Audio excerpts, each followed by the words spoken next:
히브리서 1장에서 10장 18절까지는 전반부입니다. 여기서는 그리스도의 우월성을 증명하기 위한 비교 대상으로서 네 가지를 히브리서 기자가 제시하는데 8장 1절부터 10장 18절까지는 동물의 희생제사와 비교했을 때 그리스도의 사역의 완전성에 대해서 비교하고 있습니다. 오늘 우리가 읽은 9장은 크게 세 문단으로 나눌 수가 있습니다. 12절까지는 옛 언약에 따른 불완전한 지상 성소와 제사 예법 및 온전한 하늘 성소에 대해서, 13절에서 22절까지는 새 언약의 효력을 발하게 한 그리스도의 피의 제사에 관하여, 마지막으로 23절에서 28절까지는 단번에 자기를 제물로 드리신 그리스도의 속죄 제사에 대해서 기록하고 있습니다. 오늘은 이 가운데 6절, 7절 말씀에 대해서 잠시 살펴보겠습니다.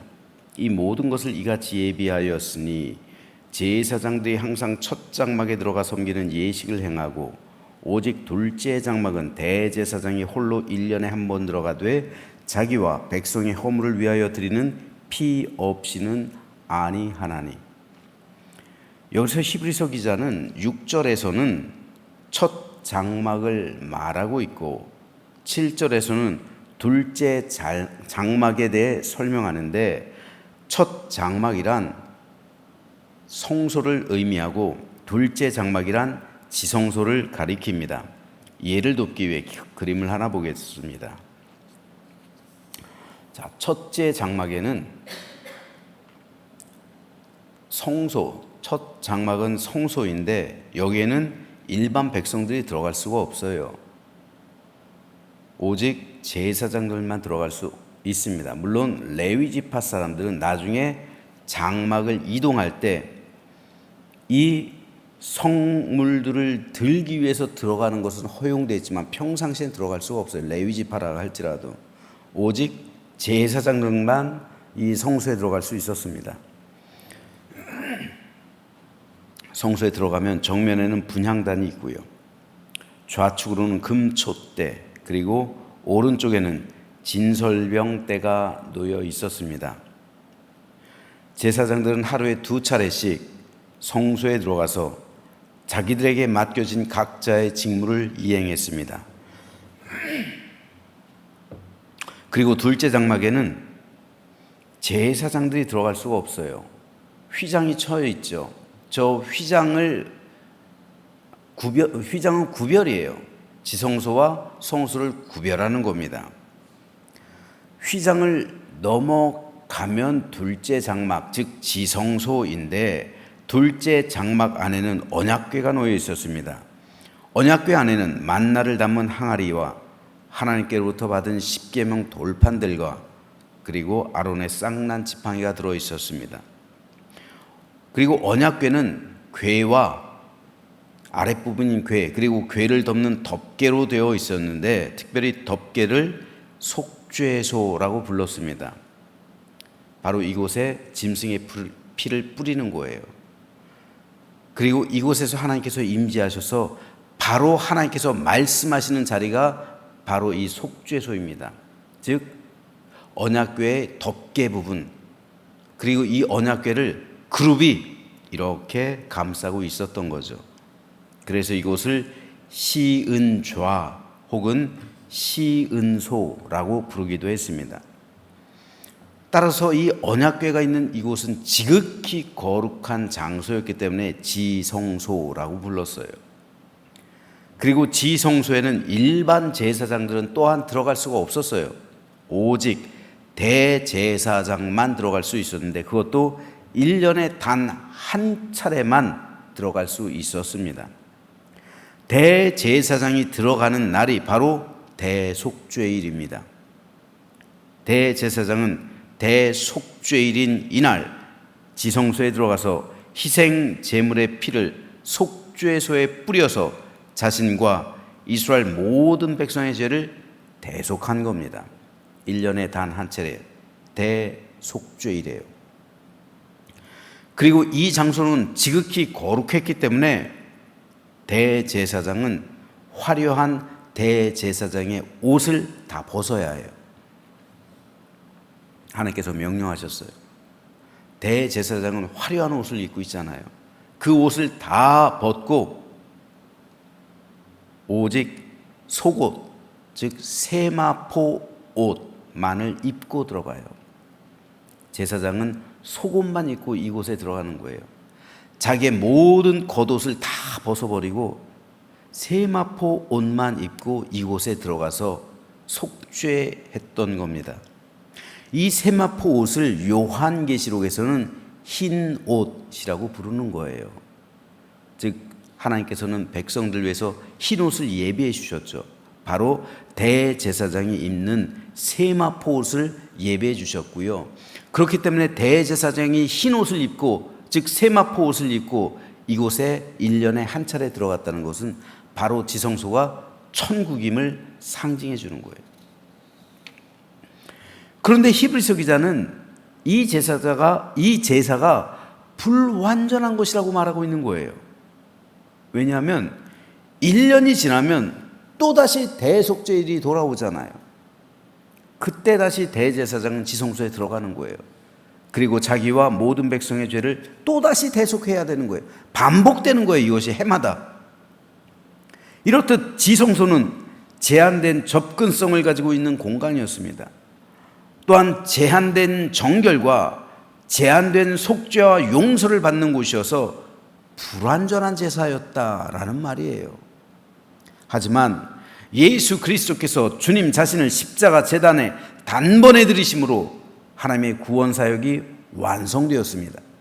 그래서 십자가를 통해 유대인뿐 아니라 모든 인류에게 구원의 길이 열린 거예요. 그것을 보여주고 있는 징표가 예수님께서 십자가에 돌아가시는 순간 성소와 지성소를 가로막고 있던 휘장이 찢어진 거예요. 지금 그림에서 휘장이 이제 없어진 것으로 보이는 거예요. 저 안을 보여주기 위해서 휘장이 찢겨져 있는데 저렇듯 휘장이 위로부터 아래까지 찢겨진 거예요. 예수님께서 십자가에서 돌아가시는 순간. 그래서 지성소가 보이는 거예요. 왜 이 사건이 중요한 예표냐면요, 휘장에는 지금 보시는 것처럼 그룹들이 새겨져 있어요. 그룹들이. 이 그룹은 에덴 동산을 지키고 있던 화염검들, 즉 그 그룹들을 상징하고 있는 거예요. 하나님께서 인류를 에덴 동산에서 추방하시죠. 그리고 불칼들, 화염검들, 즉 그룹들을 그 동산 입구에 놓아서 지키게 하셨단 말이에요. 사람이 들어오지 못하도록. 그런데 예수님께서 십자에서 죽으시는 순간 이 그룹들이 찢겨진 거예요.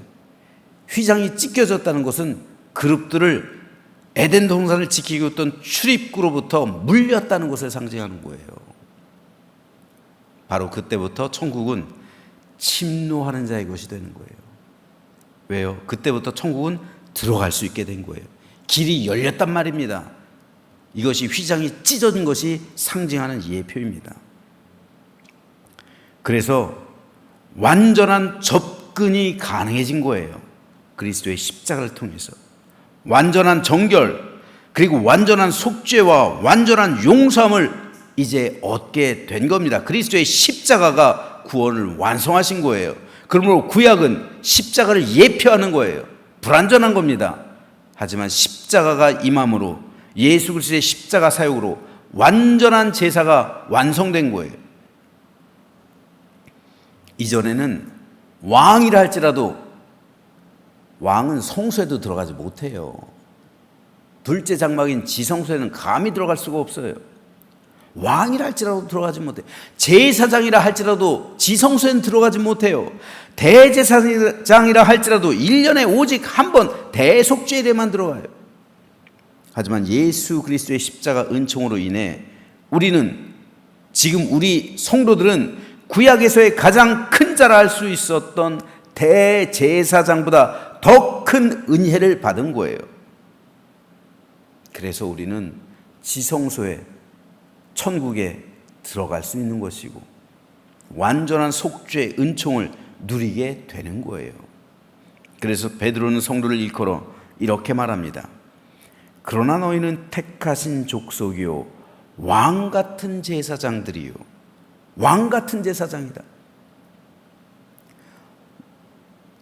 대제사장의 기능과 왕의 기능을 함께하고 있던 멜기세덱과 같은 존재가 되었다는 말이에요. 그리고 거룩한 나라, 하나님 나라가 임했다는 말입니다. 그의 소유, 하나님의 소유가 된 백성들이 되었다는 말입니다.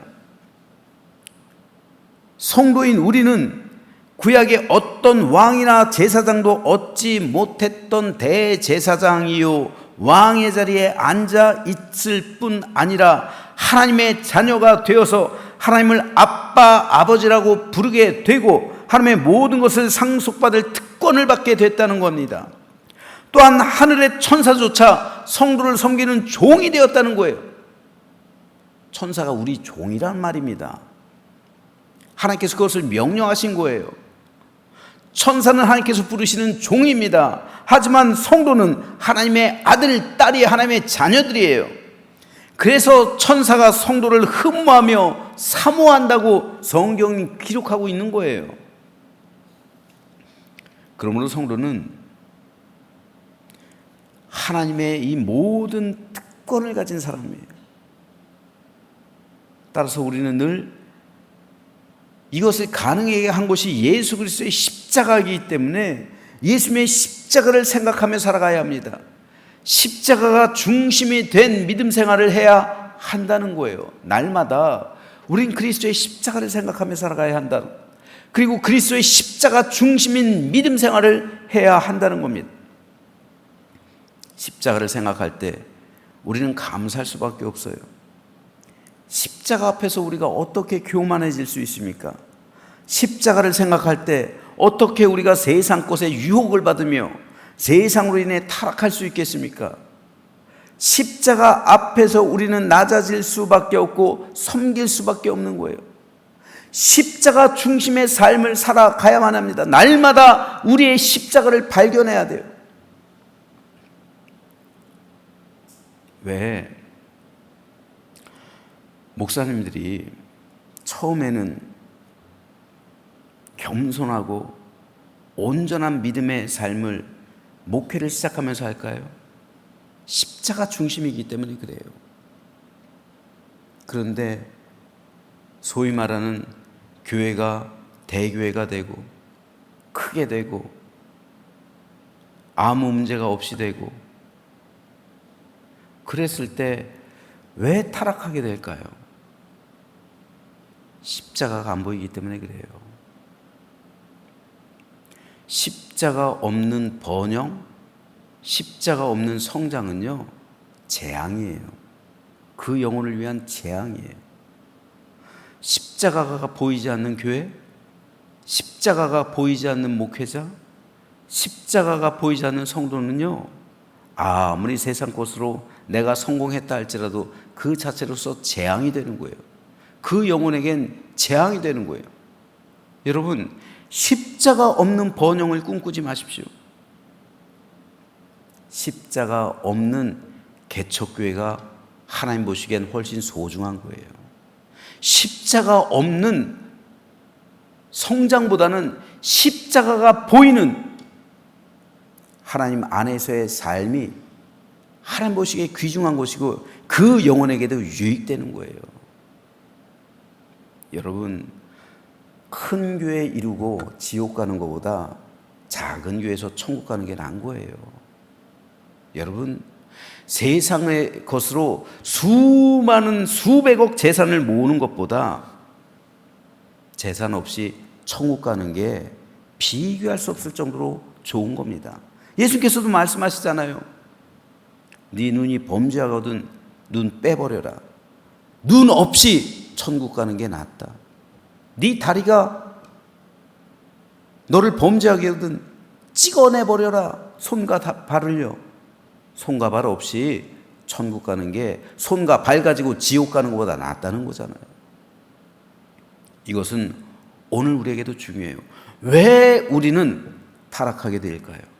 왜 우리는 그리스도의 복음에서 떠나가게 될까요? 왜 순수했던 그 심령이 상하게 될까요? 십자가예요.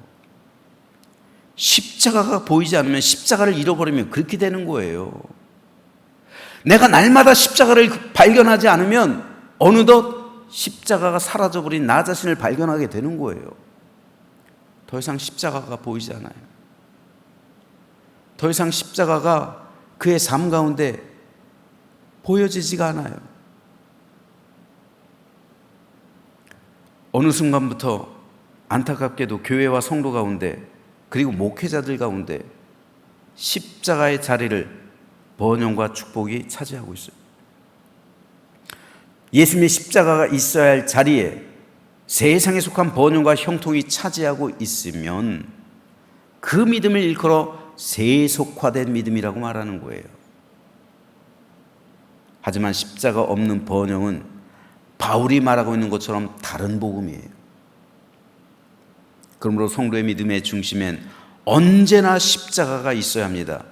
교회의 중심에 십자가가 보여야 해요. 그리고 우리는 날마다 내 십자가를 발견해야 돼요. 그래서 우리는 첫 시간을 하나님께 드리며 새벽 예배를 드리는 거예요. 이 새벽 예배를 통해서 주님의 십자가를 발견하고 인식해야 합니다. 그래서 바울은 그리스도 예수의 사람들은 육체와 함께 그 정욕과 탐심을 십자가에 못 박았느니라 라고 고백하고 있어요. 오늘 이 시간 우리는 세상을 가다 보면은 또 다른 정욕과 세상의 탐심이 내 마음속에서 자란 것을 볼 거예요. 그것을 십자가에 못 박는 시간이 이 첫 시간이에요. 그러면서 하루를 시작해야 돼요. 또 내가 그리스도와 함께 십자가에 못 박혔나니 그런즉 이제는 내가 사는 것이 아니요 오직 내 안에 그리스도께서 사하시는 것이라. 이제 내가 육체 가운데 사는 것은 나를 사랑하사 나를 위하여 자기 자신을 버리신 하나님의 아들을 믿는 믿음 안에서 사는 것이다. 이 믿음의 고백을 오늘 우리는 이 시간에 해야 됩니다. 그러면서 하루를 시작해야 되는 거예요. 그래야 십자가 중심의 삶을 살아갈 수 있고요, 십자가가 보이는 신앙생활을 할 수 있게 되는 겁니다. 저는 저와 여러분 모두가 이 고백을 하게 되길 소망합니다. 그래서 날마다 십자가 생각하며 나를 구원하신 주님께 감사드리며 기쁨 가운데 영생의 삶을 살아가시는 하루하루가 되시길 소망합니다. 오늘 히브리서 기자는 한 번 죽는 것은 사람에게 정해진 것이요 그 외에는 심판이 있으리라 말씀합니다. 하지만 우리가 죽음을 두려워하지 않을 이유는 그날에 내 영혼이 예수님의 십자가로 인해 구원받기 때문입니다. 그러니까 이 십자가가 너무 소중한 거예요. 잃어버리지 말아야 돼요. 십자가를 날마다 생각해야 합니다. 그래서 하나님의 자녀로서 날마다 십자가 은총을 누리며 참된 기쁨과 감사와 행복과 영원한 소망을 가지고 매일매일 살아가는 우리 모두가 되시기를 주님의 이름으로 축원합니다.